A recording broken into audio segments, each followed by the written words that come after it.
This is the 30 Days to Sell Cars podcast. In this episode, we are progressing through the automotive customer acquisition formula steps by helping you identify the traffic sources and the environments where your ideal customers already congregate. Since you can't acquire fresh customers without generating consistent traffic, you really don't want to miss this episode.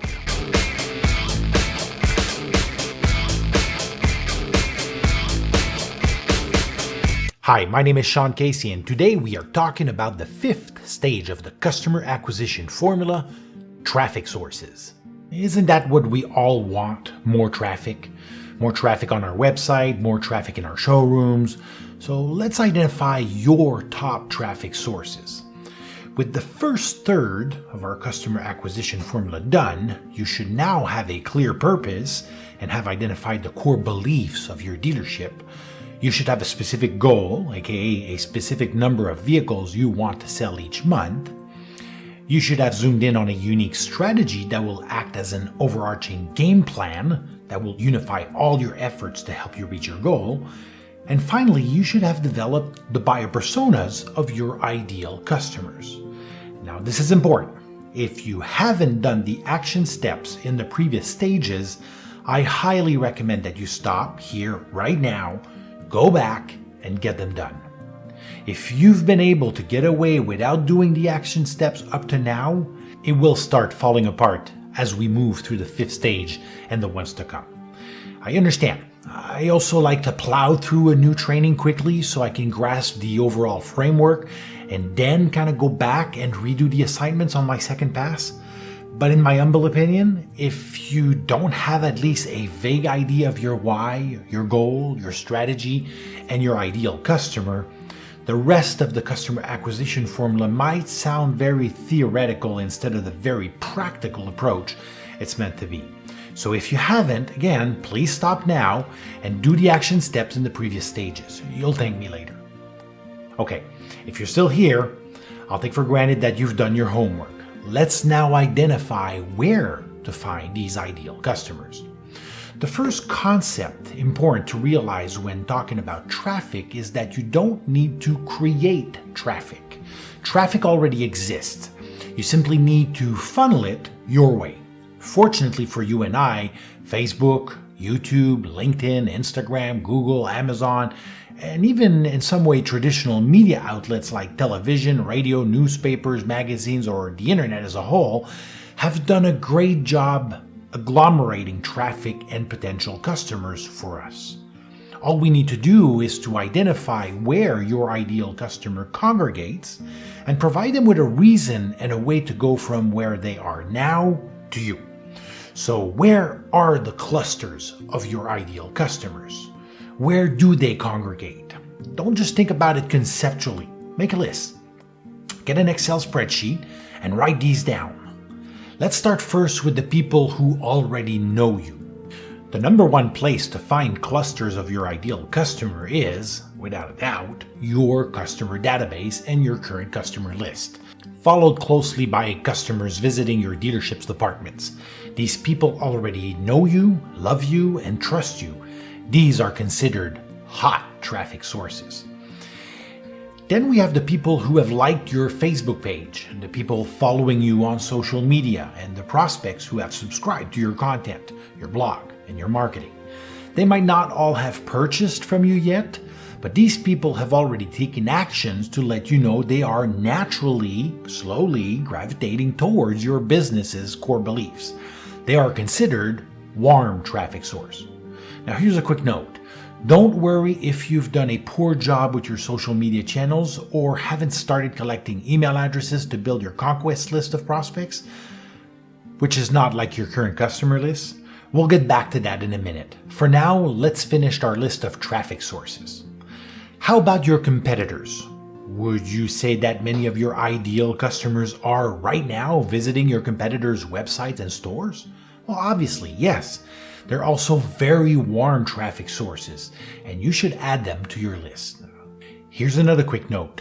Don't worry at this stage about the tactics required to reach the clusters of ideal customers you're identifying.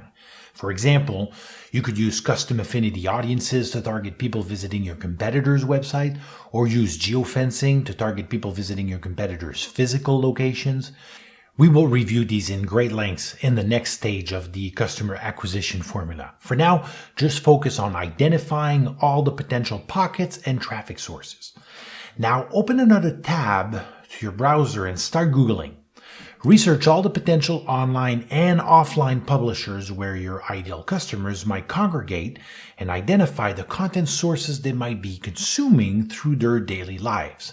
What magazines or blogs do they read? What shows or series do they watch or stream? And what podcasts or radio stations do they listen to? Where do you find clusters of your ideal customers on social media? Which LinkedIn or Facebook groups are they part of? What YouTube channels are they watching? What influencer, personality, movie star, or singer are they following on Instagram? I hope you're writing all these down and adding them to your list. Do you know how valuable these are going to be when the time comes to fine-tune the targeting of your ads on Facebook or the placement of your Google ads in the following stage? The 16 million people watching Game of Thrones are not the same buyer personas as the 50 million subscribers of YouTube's Cocomelon, if you know what I mean. If you don't know what Cocomelon is, just Google it. But let's not get ahead of ourselves, and let's continue to identify all potential traffic sources. Sorry, I got excited here for a minute. Let's move to physical locations. What places are your ideal customers congregating around town? In which restaurants are they dining? What concert venues or sports events are they attending? Where do they prefer shopping for the other items in their lives? If you're selling luxury vehicles to the affluent, you might want to add to your list the 5-star restaurants, luxury boutiques, and upscale concert venues. But if you're selling to young families or blue-collar parents, you probably want to add the local mall, the water park, the indoor playground, and the family-friendly restaurants. I'm sure you get the picture. Make sure you also identify in which neighborhood your ideal customer lives, or specific areas they might be working in town. Finally, let's add to your traffic sources the list of related businesses that your ideal customers might also visit in the context of their lives. For example, if your buyer personas buy trucks, you might want to add to your list businesses that sell boats or trailers. If your buyer personas have credit issues, you might want to add to your list bankruptcy lawyers and credit counseling services. At this point, you should have identified where you can find your current customers and the people who know you, where people are when they opt for your competitors, and where your buyer personas consume their content, where they like to spend their time on social media, where they live, work, shop, and play around town, and finally where they also do business that relates to your product or services. You should have at least a list of 100 traffic sources on your Excel spreadsheet by now. If you don't, continue Googling and researching until you do. You'll learn so much about your ideal customers in the process and will have an ongoing unfair advantage over all your competition. Now that you have your list, the last thing we need to do is to analyze if the traffic sources you have identified are cold, warm, or hot. You see, potential prospects move on the traffic heat spectrum from left to right, cold to hot, by going through different stages of awareness. 1, in the beginning, they are completely unaware of the problem they have, the solution available, and your business, brand, or models. These prospects are happy with their current vehicle, and the thought of changing it doesn't even cross their mind. These are icy cold traffic sources. 2, then one day, an automotive problem appears on the radar of their life. The vehicle is too small or doesn't provide enough cargo space. The lease or finance is coming to an end, or the vehicle is due for some serious costly repair. Now they are problem aware. Prospects in this phase are still considered cold traffic, but they are slowly warming up. 3, aware of the problem aware prospect starts looking for a solution. Once these prospects realize they can fix the problem they have, and that there is a slew of available car dealers or automotive professionals to help them find a solution, they are now solution aware. These prospects are considered a warm traffic source. 4, throughout their research for a solution, solution-aware prospects might come across your brand, your dealership, or your name as the solution. Bravo! You've made the shortlist. These prospects are now product-aware and considered very warm to hot traffic sources. 5, at the very far right of the traffic heat spectrum, you have the product-aware prospect who happen to have already bought from you or your store. They already know you, love you, and trust you. They are the most aware prospect and the hottest traffic source. So now go back to your list and write down beside each one of the traffic sources where it's at on the traffic heat spectrum. For example, your customers are most aware. People following you on social media are product aware. People visiting your competitors are solution aware. People visiting a bankruptcy lawyer are problem aware, and so on and so forth. For some specific traffic sources, you might not be able to identify at which stage prospects might be. Just mark them down as cold traffic. It's better to mark a traffic source too far on the left side of the traffic heat spectrum than too far on the right side. Now here's a quick note. You might be wondering why even bother with cold traffic when you could focus only on hot traffic sources. And I would understand your reasoning. It is much easier to invite your current customers to an event than to try to appeal to cold traffic sources. Yes. But there lies the opportunity. Most of your competitors have probably bruised their current customer databases by going back to the same well over and over and over again with equity mining, private and upgrade sales events. Now, don't take me wrong. In and of itself, there is nothing wrong with these tactics. But going back to the same traffic sources too often can be a problem. That's why your customer acquisition formula needs to have a plan of attack for each traffic source, so you can move potential prospects from left to right on the traffic heat spectrum.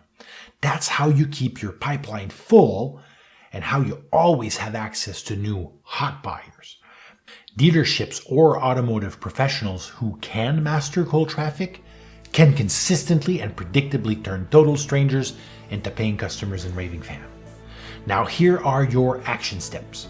Create a list of all potential traffic sources where your buyer personas might congregate. Make sure you research all sources, starting with these basic areas. Where you can find your current customers and the people who know you. Where people are when they opt for your competitors. Where your buyer personas consume their content, where they like to spend their time on social media, where they live, work, shop, and play around town, and finally where they are also doing business that relates to your business. Second, identify each traffic source with a note determining where it's at on the traffic heat spectrum, cold, warm, or hot, using these 5 stages of awareness. Are they unaware? Are they problem aware? Are they solution aware? Product aware? And then finally, most aware. Now here's a great book recommendation for you. One of my favorite book. I think I've read the thing about 20 or 30 times in the last 4 or 5 years. It's called .com Secrets, and it's from somebody called Russell Brunson, who is at the head of ClickFunnels. If you want to read, in my opinion, the best book I've came across on traffic sources, I highly recommend you take the time to read Russell Brunson's .com Secret. It will change the way you think of your pipeline forever, I promise. This is a gem. Now here's a quick recap. Can you see how building a list of 100 traffic sources where your ideal customers congregate can give you an ongoing and unfair advantage over your competitors and help you keep your pipeline full of hot prospects? Well, I hope you enjoyed this episode and that you will be back for more great automotive content to help you build your automotive customer acquisition machine. If you did, make sure to subscribe to the podcast on iTunes, Google Play, and Spotify so you don't miss the next episodes. Make sure to also leave me a few comments on the content I shared with you today. I'm curious to get your feedback and hear about your ideal customers' traffic sources and where they congregate. In the next episode, we will take a deep dive into the tactics required to flood your pipeline with fresh customers. We will have so much to cover that I think I might split the episode into 2 parts to ensure you don't get overwhelmed with the content and its execution. If figuring out which tactics you should be using to build a predictable and consistent flow of prospects who want to buy vehicles from you, trust me, you're not going to want to miss the next 2 episodes of the show. Until then, I wish you a great week. Remember that we only have 30 days to sell cars when the month starts, and we probably have less than that if you look at your calendars right now. So, like I love to say, let's sell some cars.